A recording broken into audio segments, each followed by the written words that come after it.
Ladies and gentlemen, so yesterday I dropped a video about, I guess some archaeologists found an Egyptian head with some very prominent, what most people would call African or black features. He had very full lips, prominent nose, yada, yada, yada. And all I was saying, I just made a point and said, man, those features look very Afrocentric. That's all I was saying. That was all I was saying. I didn't realize that people were going to get that upset. The people, see, why you got to bring race into it? First of all, it's funny how, look, the reason why, let me just explain why I said something about it in the first place.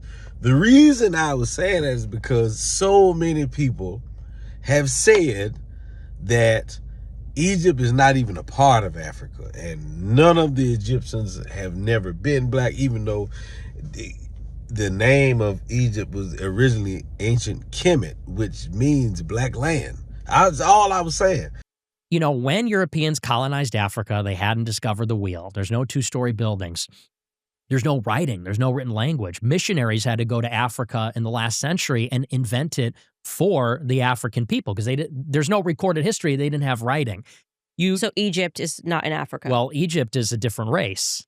The Egyptians were not black. Okay, but you said when they went to Africa, so I just want to... The interior of Africa in the late 19th century, scrambled for Africa. Okay, so we're now knocking Egypt out of Africa. Well, Egypt is part of northern Africa, sub-Saharan Africa. You said Africa, so I'm not trying to get a gotcha. I'm just responding. You're saying Africa. Sure. Yeah. It's in Africa. It's Egypt. It's kind of ridiculous to say there was no written language. Well, so I'm just trying to get you to sure. Egyptians are not Africans. If I'm not pushing back, the internet will. So Egyptians are not racial Africans. When I say African, I'm saying sub-Saharan Africans. Sub-Saharan, okay. Black people because it is a different race. In sub-Saharan Africa, and Europeans did not penetrate that until the late 19th century. They didn't have any of this. To the extent that you have infrastructure in Africa, it's from the Muslims in the Sahel and the Maghreb in northern Africa, where the Arabs colonized. And then you had, Carthage and Egypt. You had ancient civilizations. But sub-Saharan Africa, they didn't have that. And I was saying that is because people say, well, why? Somebody in the comments said, why is it important for black people to be proud? They got to be black in order for black people to be proud. No, that is not the case. That is not the case. But this is the thing about it. Because people love to ask, why is race important? Or why is the color or the race of a specific people, or why is that important? It's important enough for somebody to take their race out of it. And you ask, why is that important? It was important enough for somebody to say, oh, we're not going to mention the fact that this was a black person that did this.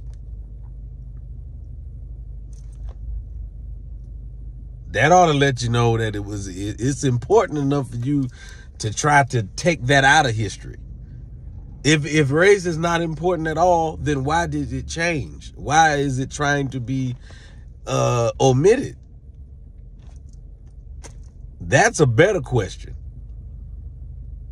No, you don't have to be black for black people to be proud of you. Absolutely not. That's ridiculous. That is a ridiculous thought. But why would you take that out of history, or why would you try to omit it? Why would you try to say, well, let's keep this fact from history? Let's say everything about this except the fact that these were people of color. If it's not important, then why omit it? Why depict them as another color if color is not important?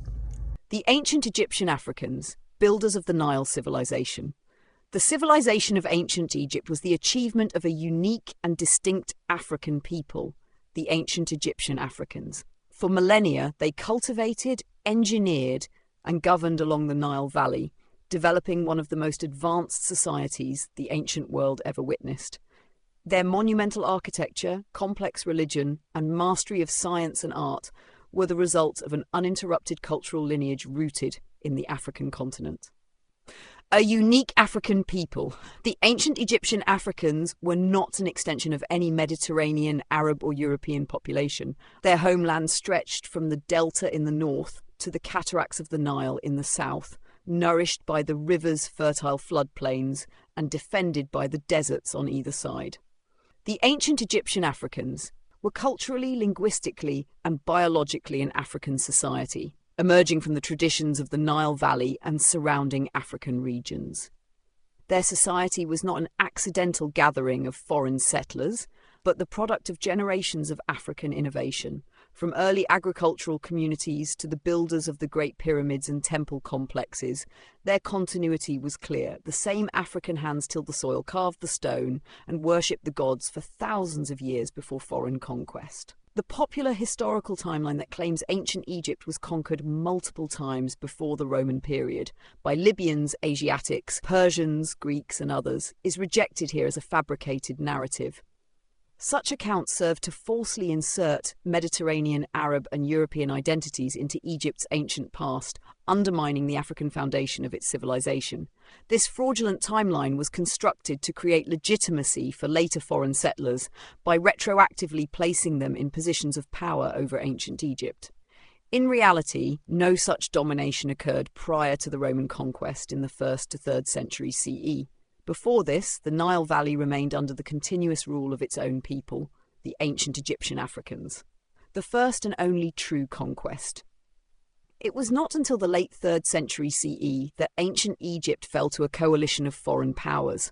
This conquest was not the work of a single outside nation, but a combined force of settlers and mercenaries from Libya, Nubia, Syria, Persia, and Greece, all united under Roman leadership. The Romans had been pressing into Egyptian affairs since the 1st century CE, but it was in this later period that their control became absolute. This coalition overpowered Egypt's military, dismantled its traditional governance, and began the systematic erosion of its religion and cultural systems. Temples were abandoned or repurposed, the political authority of the pharaoh was extinguished, and the long unbroken chain of African rule along the Nile came to an end. Legacy of the ancient Egyptian Africans. Even under foreign domination, the spirit of ancient Egypt survived in its rural communities, in the Nile-based agricultural practices, and in the memory of its monuments. The knowledge and culture forged by the ancient Egyptian Africans cannot be erased. It is carved in the stone of their temples, echoed in the alignment of their pyramids, and reflected in the art that survives to this day. The ancient Egyptian Africans remain one of the most remarkable examples of African ingenuity and resilience. Their achievements in architecture, medicine, engineering, governance, and art belong to Africa, not to the fabricated histories that seek to dilute their identity. In truth, it took the combined power of multiple foreign regions, led by the might of Rome, to bring an end to the independence of ancient Egypt. Until that late 3rd century conquest, the land of the Nile was sovereign, African, and proudly ruled by its own people. And I'll tell you why. Because there's a lot of people out there that just aren't thinking as far as...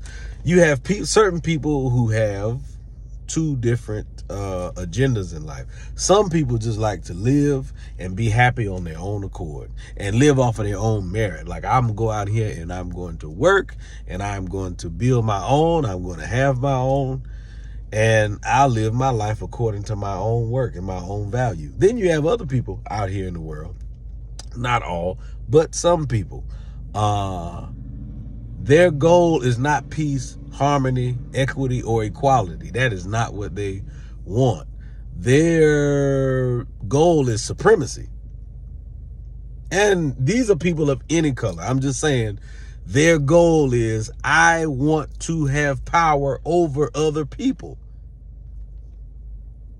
And I'm not saying a specific group of people. I'm just saying that everybody does not have the same agenda. And because of that, when certain people, and you look through any history, certain people feel like they should be dominant or prominent over other people, then they're not going to show you anybody of any high value that looks like the people that they're trying to dominate.